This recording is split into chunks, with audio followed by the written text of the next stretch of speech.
பாருங்க, உளுந்தங்கஞ்சி இன்றைக்கி நான் பண்ணுறது. உளுந்தங்கஞ்சி வந்து உளுந்தை ஃப்ரெஷ்ஷாக ஊற வச்சு 1 ஹவர் போய் மிக்சியில் அரைச்சிக்கிறணும். இந்த இவ்வளோ தான் அரைச்சேன், இந்த அளவு தான் அரைச்சேனே. அரைச்சிட்டு இது போல் நல்லா கொதிக்க வைக்கணும். ஒரு சொம்பு தண்ணி கொதிக்க வச்சு அரைச்ச உளுந்தை உள்ளே போடணும். உள்ளே போட்டுட்டு சுக்கு பொடி 1 ஸ்பூனு, ஏலக்காய் பொடி 1 ஸ்பூன் போட்டிருக்கேன். இப்போ வந்துட்டு கொஞ்சம் தண்ணி விட்டு கரைச்சி உளுந்தை ஊற்றுனால போதும். இப்போ வெந்துட்டுருக்குது. இப்போ பாருங்கள், இப்படியே வேக விடுறோம் கொஞ்ச நேரம். ஒரு 2 நிமிஷம் இப்போ வெந்துட்டே இருக்குது. ஆக்சுவலாக முதல்ல இருந்தே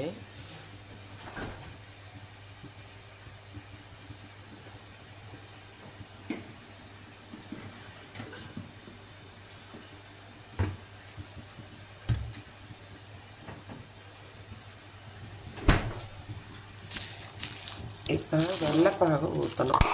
நான் வந்து ஏற்கனவே வெள்ளைப்பாகு போன வாரமே செய்து வச்சுக்கிட்டேன். எதுக்கு வேணாலும் கொஞ்சம் கொஞ்சம் போட்டுக்கலாம். அதுக்காக இப்படி வெள்ளைப்பாகு பண்ணி வடிகட்டி ஊற்றி வச்சுருக்கேன்.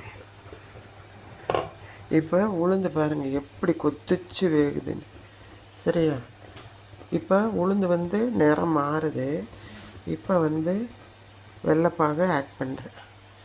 இது வந்து எத்தனை பேருக்குன்னா 4 பேருக்கானது. சரியா? இப்போ நீங்கள் இதை வெள்ளைப்பாகு போட்டோன்னே உளுந்து வந்து நல்லா வெந்து மறுபடியும் வேகும். வெள்ளைப்பாகில் வேகும்.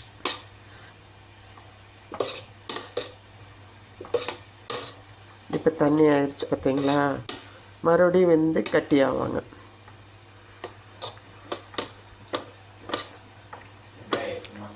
ஏன்னா காலையில் வெறும் வயிற்றில் குடிக்கணும். அதுக்காக தான் இவ்வளோ எர்லியராக பண்ணுறேன்.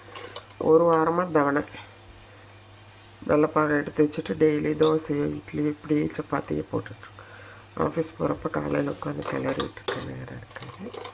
அதனால் இன்றைக்கி செய்தால் எல்லாருமே குடிச்சுக்குவாங்க.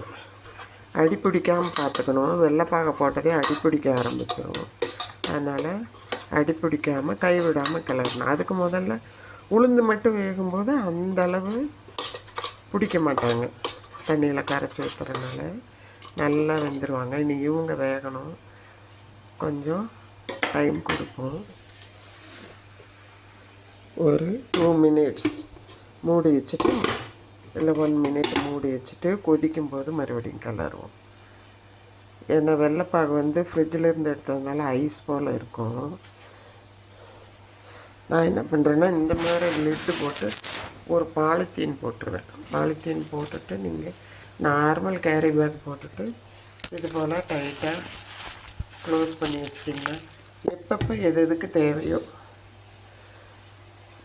அப்போ ஆட் பண்ணிக்கலாம். இது வந்து எங்கள் கிராண்ட்சன் சாப்பிட மாட்டாங்க. அதனால் கொஞ்சம் உளுந்து வடக்கி மிக்சியிலேயே அரைச்சி எடுத்து வச்சுருக்கேன். கொஞ்சமாக அரிசி மாவு சேர்த்துட்டு இப்படி கலக்கி விட்டுருக்குறேன். நல்லா பீட்டரில் பீட் பண்ணிவிட்டு பிறகு வெங்காயம், பச்சை மிளகா, கருவேப்பிலை, மல்லித்தலை எல்லாம் போட்டுட்டு இஞ்சி துருவல், மெயினாக சீரகம் 2ம் போடணும். போட்டுட்டு அவங்களுக்கு உளுந்து வடை.